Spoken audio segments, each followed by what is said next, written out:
Hello people, it's I again. I want to talk a little bit about our lovely country of South Africa. Had a former apartheid, you might say, suppression of the blacks, ability to have opportunities.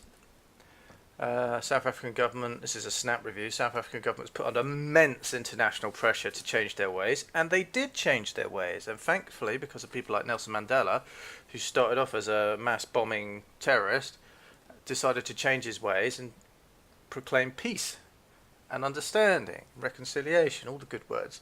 And quite rightly, Nelson Mandela was attributed to a much more peaceful handover of power from the norms of some sort of white supremacist domination to, alright, let's all come together as the Rainbow Nation and have a good time. And it seemed, on the surface, that all was going well. Now, I will speak from my own personal life. In terms of when I was growing up, we had a shed ton of South Africans come to England in the late 90s. And we were like, oh, that's a bit interesting, but fair enough, whatever. If they want to leave South Africa and they've got some sort of historical family ties to England, then why wouldn't they be allowed back? Fair enough. Was a bit odd. But hey, there we go. And it was quite a significant amount of people came to my local town who were from South Africa. And then later on we had some more. I would say probably within the next 10 years. So we talk about the mid-90s, then probably around 2008 to 2005, 2008, we had a load more back. And now, lo and behold, it's been dribs and drabs, people coming over and coming back to Europe ever since. Maybe initially, especially with that initial period around the late 90s, there was a definite mass exit from South Africa. Maybe people saw or they knew deep down what was going to come. Now, it's a bit of a shame. I'm no way like reveling in the plight of both blacks and whites in South Africa. I think this is a, you know, as an outsider, this is a bit taking me unawares, or taking me aback, or I'm surprised at least by what's happening, and it's a bit worrying, really. I think it's very worrying, really. And this also draws into the whole left-right. You know, you've got the right side, you have like the extreme far right, you have like Hitler and all that stuff, and what Jordan Peterson would say is like you start having this disgust element, like, oh, those people disgust me, like a cleanliness kind of element to the oppression of far right. But don't think that the far left is equally as bad, and this is another thing that's been explored by Peterson, is that the far left is also as murderous as the far right, he's attributed that to communism, you know, the sense that we are equal, we're a community, we're one people, one group. And when the left leans too far, you start getting the birth of communism. And I think the only difference between the far right and the far left in terms of genocide is that the far right keeps records, the far left can't be asked to keep records. And that's basically the difference. So we don't know exactly how many people Stalin killed, but it's in the millions. We're pretty sure how many Hitler killed because he kept records of it. It was all documented and efficiently and conservatively recorded. Not to make light of it, but in South Africa, it's kind of, as the Rainbow Nation, it's become a trendy forefront of like, hey everybody, let's all get together, and doesn't matter what colour you are, everything's cool, gay, straight, bi, black, green, brown, blue, pink, anything like that. And that was very much the message we were getting in the West about South Africa post-apartheid, and it was almost like a model behaviour for how people should be and how society should act, you know. But lo and behold, times have changed in South Africa, and that little social revolution, peaceful revolution, which was an achievement to be done so peacefully, has now become a bit more tarnished, a few cracks are appearing in the woodwork. And unfortunately, it looks like it's going to go one way or the other at some point, especially with what seems to be going on with the government at the moment. Do excuse me, I've got massive hay fever.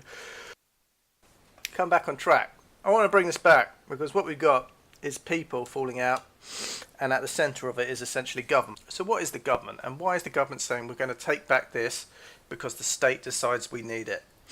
Which is fine. I have no objection to the state saying, right, we're going to have to take over like all that housing, for example, in England. They're going to knock down a load of houses to build a third runway at Heathrow. Outrageous, you might say. But no, that's fair enough. If there's a benefit for the community at whole, as long as those people, you know, they're not going to go in, the government's not going to go in and say, right, you people out, clear off. get on your bikes and leave. You got 30 hours before we come in here with guns and kick you off your land, whether you like it or not. That's not how you do it. That's not the orderly function of government. That is tyranny, oppression. As soon as you go down that route, you undermine your right to be a governing power. So in the case of Heathrow, people will be given the option, right, we're going to buy all your houses, obviously it should be at market rate, obviously, and they can do that because the Queen's land, all the land in England is the Queen's land, and we're all free to hold it. Okay, so you're free to hold it as if it was your own land in terms of the rights inherent to that piece of ownership or property. Hence property rights are so valuable in England when one person actually owns all the land in the kingdom. Yeah? So the government comes along and says, hello people, here's the money, I hope you're fairly compensated. Anything else, you let us know, and we'll see you, I don't know, as much time as you need. Let's say orderly within 1, 2, 3 months, get off this land because we need to get cracking. It's been decided. And people have to take that money, go onto the market, try and buy a new place, and it's up to them, obviously, what they do after that. So fair and just compensation. So it's and that's been well established through England common law and how the Crown interacts with the local population and how they're supposed to compensate for anything that you need for the state. You've got to compensate the individual for what the state requires. And that's it. So in South Africa, there's quite a different policy going on. It's more like, we're going to take this land. It's black land. You have no rights to it. You're colonial invaders. And therefore, get the hell out. That's essentially what I'm getting from the vibe here. And we're going to look at some clips now, just to see what that is all about. So here's the first one. And I believe this one is in relation to a family who's at the forefront of being attacked. In both rural and urban areas. Most recently, ANC leaders, including South Africa's President Cyril Ramaphosa, reaffirmed their commitment to the land and property expropriations at a so-called land summit in Boksburg, Gauteng. The upcoming reform is simple. If you are white in South Africa and you own land, a farm or a city home, the government will take it away with no compensation for the sake of greater social justice. So these are your social justice warriors, the left-leaning, what Peterson has been complaining about as an academic in a university is that this communist left-leaning manifesto is coming in. You're pumping out all these social justice warriors. And lo and behold, they get together and they form this movement. And if you're not in the group, if you're not in that tribe, if you're not in that cult, that religion, then you're out, basically. Your life is in peril. Your property is in peril, as is appropriate to this. Obviously not threatening anyone with death, but they're just threatened your property. And your property is part of who you are. So, you know, hey, I've had this land, my dad's had this land, so on and so forth. And now they're just going to take it off you? That sounds a bit wrong to me. Redistribution of land, we will not be able to build a united South Africa. So the principles that... Without the redistribution of land, we will not be able to build a united South Africa. So if we don't have if we don't give everyone the exact same amount, there's going to be squabbling. Ah, that sounds like a communist manifesto.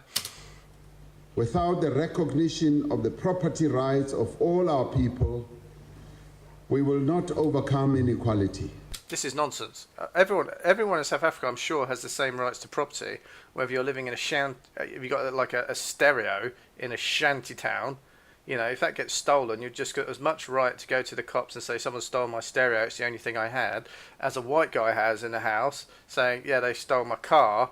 You know, there's no difference in terms of your property rights. This is weird. That's an interesting outlook on life. Meantime, South Africa's streets are mired in violent clashes between the police and the country's black majority, who demand the land expropriation reform advance faster. Left-wing radicals claim European settlers stole their land hundreds of years ago, despite back in the 17th century South Africa was a sparsely populated desert, whilst the Rainbow Nation's black majority formed as a result of mass migration from tropical Africa in the late 19th century. Now, this is interesting. So, apparently the settlers settled in South Africa because it was a quiet area. Kind of makes sense. You're sailing halfway across from Europe down to, well, you're sailing across the world basically from Europe down to Africa. You find the horn of the tip of Africa, I think it is, and you know you need a place maybe as a stopping point. You wouldn't put a stopping point next to a huge African, let's say Zulu tribe, where they're gonna go, you can't land here, buddy. Get the hell out. You know. So they obviously, it kind of makes sense what that guy's saying. They're going to find somewhere that's quiet, because you're going to have maybe a boat full of, let's say, 50, 60, 70, 80 people, and you're going to dock and you're going to offload. You're not going to do that next to a tribe of 5, 6, 7, 8,000 Zulus. So it kind of makes sense. They found a little bit of land. Perhaps it was a bit shitty down there at the time. It was a bit of a desert. It wasn't particularly hospitable. But at least you can get off the boat. There was a good place maybe to harbour. And there we can set up a little settlement just for refuge, so people can stop over when they're going back to Europe, or they're going on to Australia or India or wherever. The main thing is the place is very populated. The families live in worse conditions, you know. They Here's your typical Zulu guy. sleep in the kitchens, basically, and they sleep in the toilets. The Afrikaner is So basically, they've got families, they're sleeping, they've got no... This is what also Jordan Peterson's had told about the hierarchical systems, where if you've got nothing, you've almost... If you're at the bottom of the pyramids of the like the capitalist system, if you're at the bottom, you're going to stay at the bottom, and in some cases, you actually have less than nothing.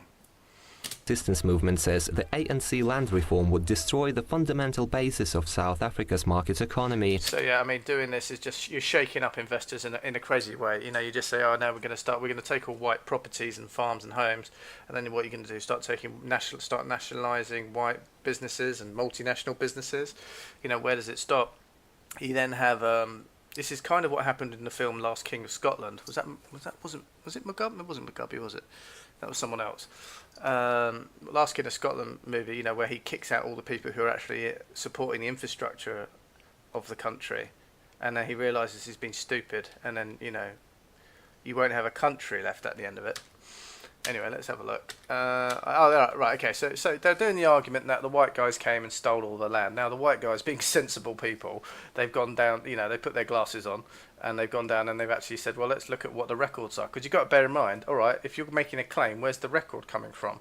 What records do the Zulus hold? Is it word of mouth? Is there a tribal knowledge? Is it passed down for a generation? Right? Or is... Unfortunately, the white guys, from the black point of view, unfortunately the white guys have an advantage, is that they recorded all this stuff. Yeah, they had records, they had writing, they had paper, they had technology to record it. So when they're saying, yeah, we came and we settled on this land as a naughty port on some abandoned bit of desert land where there might have been 6 or 7 tribes in like a 400-mile area, yeah, maybe more than that. You know, this is where we came. There wasn't a lot of people here. It's only when the Westerners settled it, and obviously there was jobs, there was opportunities for work. God knows what else was going on. I'm not an expert on South African history, but you know, you can see what they're trying to express is that people came after the white man settled here and created the infrastructure and jobs, the farmland, and, you know, the towns, villages, and all the rest of it. So this is white people trying to give their side of the case, as opposed to just an emotional outburst of the lefties. on the matter.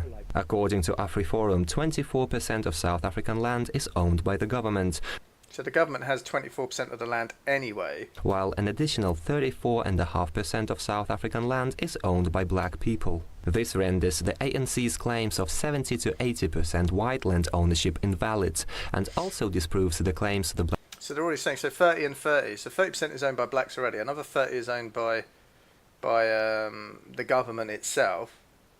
Black majority is lacking agricultural lands, as up to 70% of land claims currently filed with the government pertain to land in urban areas. There are 3 main reasons or 3 main methods in which white people acquired land in South Africa. The first was that there were, in fact, empty pieces of land in South Africa, and this is not supposed to be a controversial fact. The second was... So that's he's saying, look, South Africa's pretty dense, sparsely populated. Yeah, this is why the white settlers going to a strange new land, nothing but a musket and a bloody tent. And this is why they came to this particular part. That makes sense. Negotiations and treaties, and this is also not supposed to be a controversial. So now he's talking about negotiations and treaties. So they would have made some agreements with local tribes people. They've entered into some sort of contract law. So they've had a contract with people saying, look, we're going to have this bit of land. You have that bit of land. You go over there. You go over here. Whatever the agreements were, I have no idea. But they're saying there's contract arrangements that were done, mutually beneficial, hopefully. Controversial fact. And the third way, which is the most controversial, is the way the acquiring land by way of conquest. So now he's talking about barrel of the gun killing a load of Zulus. And that is something that has happened. It was also common practice among black tribes in South Africa at the time. Yeah, I think I've heard about that. You know, one tribe would come and stamp over another one. I think that's pretty much what happened in, was it the Democratic Republic of Congo? You, once there was a battle there in Zaire. You know how the song goes. This partially explains the ANC's most recent efforts to include urban land in the expropriations bill. Now this is crazy, going into urban areas. So you've got jack shit, you know, you might have a flat in a building, or you might have a nice town house, you know, in a private gated community. Oh, that's going. Meantime, international investors point out the ANC's land reform So yeah, I mean, you can see it's pretty scary, pretty aggressive. I will just watch a little bit more because he actually mentions about land that's been given to blacks already. could undermine South Africa's fragile economy, as according to a Land Bank study, more than 90% of farms redistributed since the fall of apartheid in 1994 failed and turned into squatter camps. So now you're talking about like shanty towns here. You're talking about slums. You're talking about a corrugated metal barn to sleep in just to keep the rain off your head. That's essentially what these places are, and these were apparently supposed to be used for farmland. Apparently, I mean, you know, whatever. Or subsistence farms. Investors also say a political attack on property rights would deal a massive blow to South Africa's investment appeal. Certainly. Right, so there we go. This is all a bit bad. This guy doesn't know who to blame. He thinks it's a combination of everything that's going along. And there's a lady who's very scared about what's going on. It seems like it's either you're going to get killed or you're going to get kicked off your land. You're either going to leave or you're going to die there, basically. And on that note, we'll look at this little video.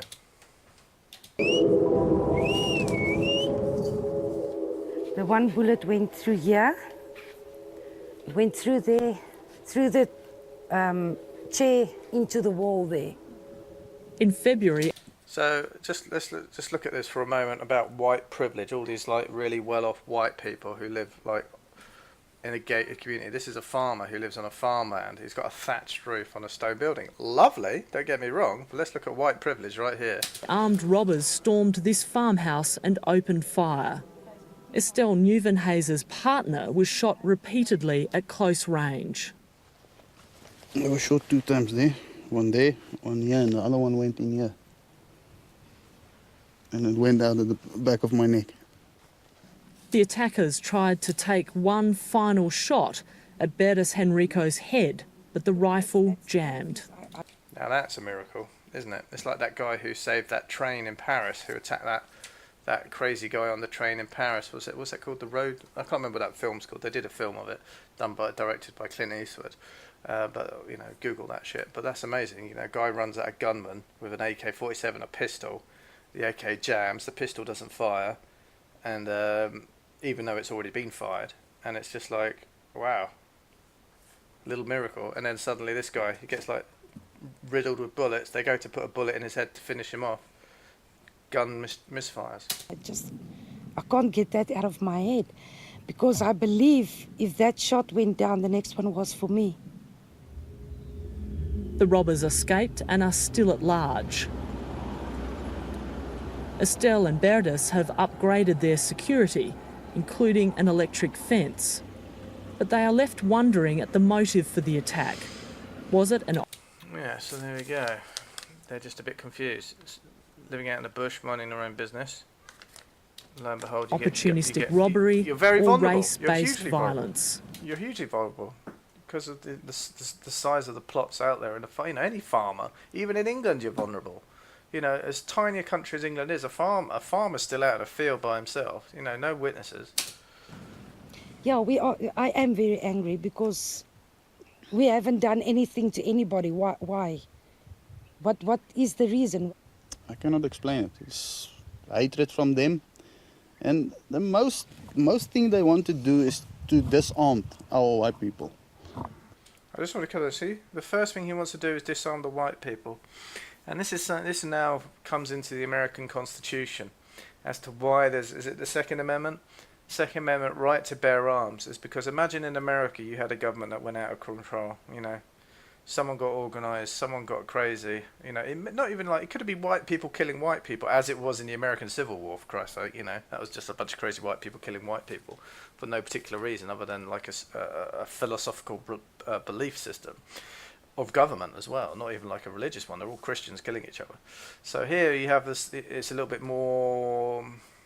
overt that you have a post-apartheid government full of ethnic minorities or black people, black natives, let's say that, and now you have like the white people who were running the government without allowing anyone, rightly or wrongly, whatever your view is now this is probably what who's that guy who was talking about rivers of blood? I can't remember that guy's name. Enoch Powell. There we go. Enoch Powell. So Enoch Powell, right? He was obviously a little bit. You could argue he was a bit bigoted in his views, but he was making the point that in certain circumstances, the rivers of blood and the idea that the shoe being on the other foot. I think that's a nice way of putting it, where you're the norms that you were used to turn upside down, and then you become the oppressed. And that's what Enoch Powell was going on about, which is why his Rivers of Blood speech wasn't really well received, because it was like, you know, he was talking about the black man having the whip hand over the white man. I think what he was thinking in his more historical colonial mindset is this is more what he was thinking is more appropriate to what's happening in South Africa rather than what's necessarily happening in other parts of the world, because South Africa has a very colonial, interesting past, and let's say that the bigoted views of the Afrikaans and the white government there was particularly what would you say, right wing, supremacist. So that's why it's caused this kind of issue now, where when it's turned around quite notably, and the white guys are being underrepresented, they're arguing that the cops aren't helping them out. I mean, if you're a black person, you're probably going, I see how you like it, you bastards, which is true. There is a certain element of truth to that. But, you know, two wrongs don't make a right, and, you know, if someone does you wrong, are you going to take the moral high ground? Because this is what I fear, is that the black-led government is taking the moral low ground. They're not rising above. They're not showing that they're better people. Now they're showing that they're just as bad as the white folk. And I think as black people, you need to think about that. You know, are you just as bad as white crazy crackers, or are you better than these folks who couldn't control themselves? You know, I think there was a good opportunity here to raise, you know, to take the moral high ground, but it looks like it's going Pete Tong. They want our guns, they want our money, and they want our land. So they want our guns, they want our money, and they want our lands. So you can see why every government nowadays says, oh, guns are terrible. And you can see why every time there's a school shooting in America, it's terrible. And it is a tragedy. But the access to guns is not for the protection of school kids. It's for the protection of this exact thing that's happening in South Africa. And luckily for South Africans, they never gave their guns up. They were never stupid enough to give their guns up. It was never a question that they were going to give their guns up, because they knew what the environment was that they lived in. Hence, so many came back in the 90s to the UK and other parts of the world, and even back to Holland and all kinds of parts in Europe. And then again, they've been coming back in dribs and drabs ever since.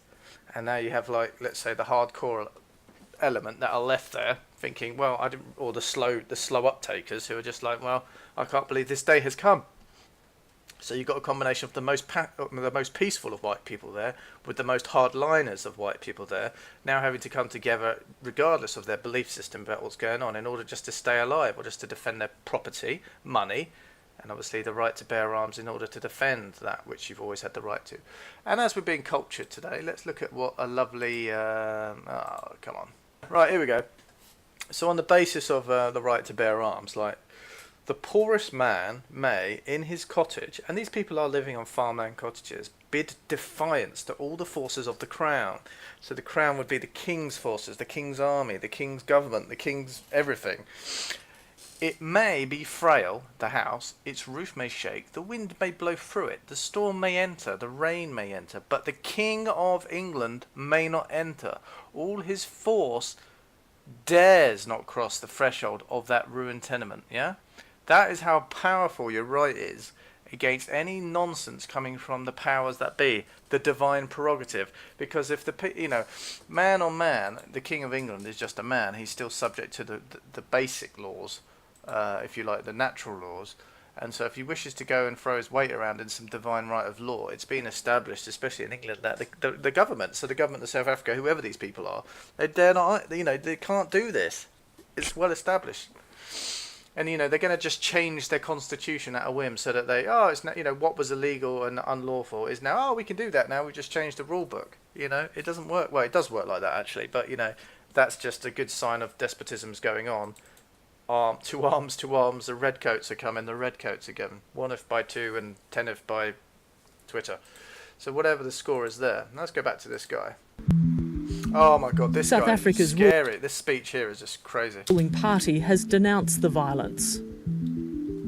The ANC has always declared any acts of terror. Right, terror, the interference with the proper function of government, right? So terror. So the proper function of government is to protect and secure the property and the borders of the nation that they represent. Okay, so this guy is saying that he's interested in evenly distributing and not paying some people for their land and then spreading it out a bit more with some other kind of people.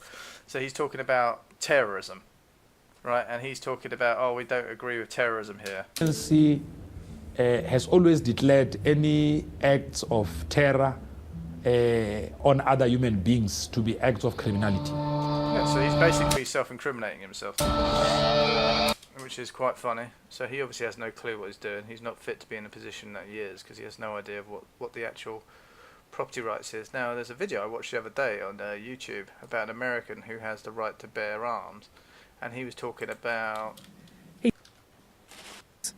or is it this thing here? If you have a Second Amendment right to bear arms.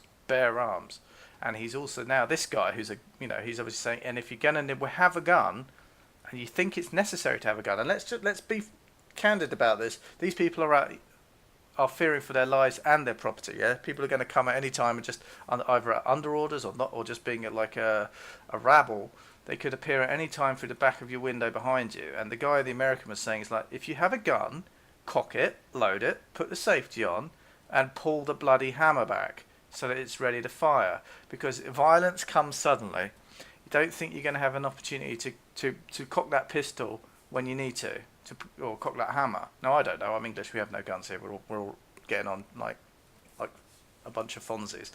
But in these circumstances, he's the American's point of view, and America's not facing any war, is it? But if there is a crazy near you, you need to make sure that you're ready to defend yourself at a drop of a hat. Because what his point was, if you're going to have violence inflicted upon you, is not normally a warning. It's not like, oh, hi there, I'm here to rob you. It's not. It's like, oh, I'm in the back window, one shot. Their first shot might miss. You have a second to turn around and do a snapshot back in reply. So what else we got going on? Oh, this guy, the best dressed guy in South. He's got, talk about again white privilege. This guy's got a better suit than I've ever had. Look how smart this guy is. It was for the first time me seeing Colini that violent. I'm telling you, it was for the very, very first time. And it was ugly, it was tense throughout the week. They are rich here because they are exploiting black people. White farmers have accused leaders of some political parties, such as the Economic Freedom Fighters, of using hate speech. I'll just go back. Look at the symbols here. So you've got a spear, probably harking back to some sort of Zulu spear. You've got the black hand. Again, is that a symbol of the Black Panthers or something like that? I don't like the fact that these guys are wearing berets, like they're some sort of Che Guevara. Only bear in mind that there's this left-wing movement going on here. So they've obviously been indoctrinated into some sort of a communist left-wing nonsense, and it's clearly being militarised here. Political parties, such as the Economic Freedom Fighters, of using hate speech to encourage genocide. It's an exaggeration. It's not even an exaggeration, it's a falsehood. There's no white genocide. There's no political movement to kill white people. If they want to go... But the party does call for white farms to be handed back to the millions of black South Africans who work the land but don't own it. They must leave everything they did not come with here in South Africa and go to Australia. Okay.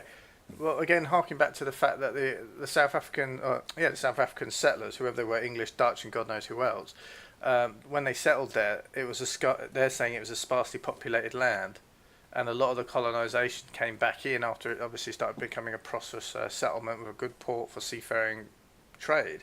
It's awfully nice in 2018, like some 200-300 years after it's happened, maybe even more than that. It's any of these people have ancestors who were born and bred back then? I mean, can they trace their lines back? Do they have family stories, tribes, whatever, that have always been in South Africa? Because, I mean, there could be a case to be made for that. But, you know, on the flip side of it is that they're saying that, you know, it wasn't... The reason the white folks settled here is because there wasn't opposition. It was easy to do. There was no one here. And anyone who was here, we told them, hi, we're here. Do you mind moving back a bit? Or, you know, have some whatever and bugger. I mean, I don't know what the trades were, but they're saying there was contracts, there was conquest, and there's also the fact that it was sparsely populated at the time. And you've got to refute that. The problem is everyone alive here was not around at the time then. No one has any first-hand evidence. So, you know, the written records is a form of evidence. And unfortunately, the nature of like the natural human memory is that unless there's a cultural passing down of the information, like a tribal knowledge, if you like, then that information is going to be lost. And all this stuff here is essentially hot air. It's speaking to the crowd. It's like, hey, let's create a movement. Let's point out it's just our group versus your group. Your group's got more than us, therefore the other group's going to take it. And this is one of the dangers of democracy. 51% of the population, or maybe let's say 60, 70% of the population doesn't like the 80%, the 20% of the population. Guess what happens? They get eaten. You know, we're going to vote. Eating white people is illegal. They taste great. They taste just like bacon. Then you have no more white people, and that's the risk and danger of democracy. You're seeing that with Brexit in England. It's become quite a divisive and stupidly over embellished issue. When all we're doing is leave, you know, it's like leaving your gym membership. It's literally as drastic as it is. Oh, we're not got the gym membership anymore. The South African government says it will change the law so it can seize land without compensation. You can't change the law. You're changing the legislative power. The law is established. What the legislator's doing is acting legally, but unlawfully. Land is a matter of pride. Land is people. You're messing with people. Land and the people are one. So the white folks have their land, the black folks have their land. You know, this is, you know, you're saying land is a matter of pride. So let's talk about pride, shall we? What's one of the seven deadly sins? Pride. Okay, so we're talking about land as a matter of sin.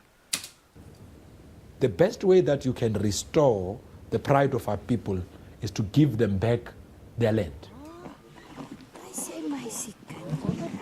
But the suggestion of special visas for white farmers to go to Australia has angered the South African government.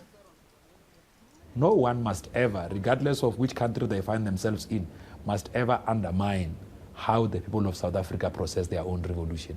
We're peace-loving. He's just said it's a revolution. So, hello? 1 minute he's saying pride. This is about restoring our pride. So he's acting from a self-centered, sinful, egotistical kind of megalomaniac angle. And before that, I made the point earlier, forgive me, I can't remember exactly what he was talking about, but now he's talking about don't escape the revolution. It's almost like don't escape justice, don't jump bail. We've got plans for you people. Individuals. So we're not shocked that such a thing would come from Australia. But you see, white people are running away. If they were to run to Australia, they would be running away from themselves. Because, one, they are afraid of equality. Afraid of equality? Yeah, I'm not sure what this guy's coming. I don't know. I wouldn't trust the guy in a beret, wearing a hat like that, with a spear and a fist. I wouldn't trust his opinion on equality. Why are you wearing a beret? I mean, that's a white man's hat. That's a French man's hat. That's not an African bit of kit. Why are you wearing it? Because it's a white. You're adapting the white man's motif and making it your own. Isn't that no different from the white man taking the black man's land and making it his own? I was born in the bush. I will stay in the bush. Born in the bush, I'll stay in the bush. It's in my blood. It's in my blood. You're gonna die in the bush, mate. I'm afraid. Looks like. So anyway, there's one last thing I wanted to do, which was this guy. So we're going to go back now. I mean, this is turning into a long video. I do apologise. Most of my videos are because, I don't know, the complicated aspects of the law and just seeing what's going on, you know. But this guy, this is a video back, I don't know, this is 2013. There was a guy who was killed, and he was a guy who had been a veteran, if you like, of the apartheid era. So obviously when the blacks start pissing off the white folks again, they all start rallying around the old values. Yeah, and it starts bringing out the old costumes and closet demons, if you like, of the white folk, and they're old. We're scared white folk. Let's muster together and, start singing the old hymns and stuff. And Terre Blanche's death. so there we are. Terre Blanche is right. Okay, so this is the leader of some South African white supremacist kind of group, apparently right-wing group, before, during, and after the apartheid time. But it was around 2013, I think this video was. I don't know his exact death, but basically he got hit. He had a hit on him, he got killed. It's provoked anger and paranoia in both white and black South African communities. It's all an unfortunate echo from the apartheid era the Rainbow Nation would rather forget, particularly given the post-World Cup euphoria the country's been enjoying.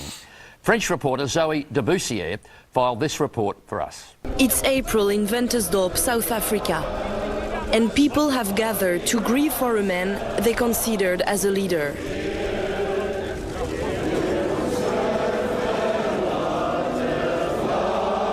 20,000 Afrikaners have travelled from all over the country. So this is the funeral. And there's a preacher here saying how we're going to stay, we're part of the land, we're part of the mud, we drink from the water, we drink from this and all that kind of stuff. Obviously shouting, he should be preaching peace and reconciliation.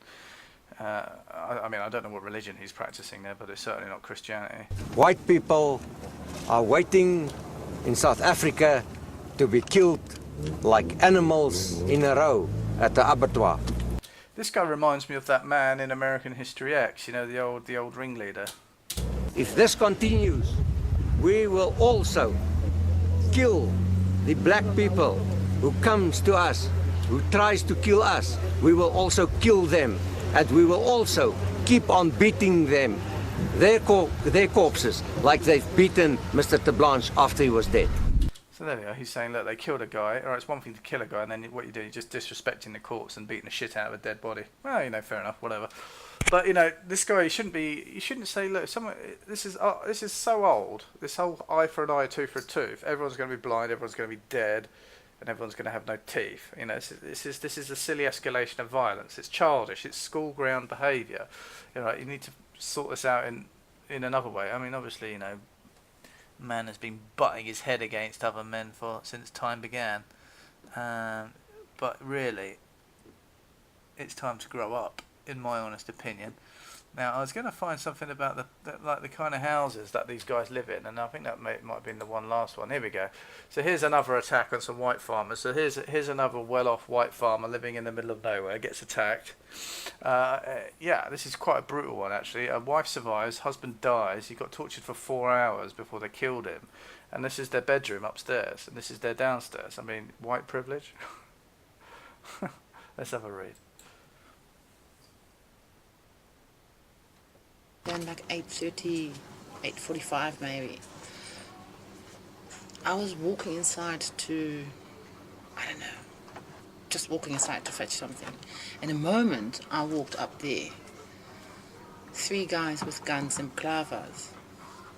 They appeared out of nothing. And they said, inside, inside. But and they took the cell phone, so you couldn't help or whatever. There was nothing we could do. So they tied us up, and they said, "How many more people in the house?" So I said, "My husband is upstairs."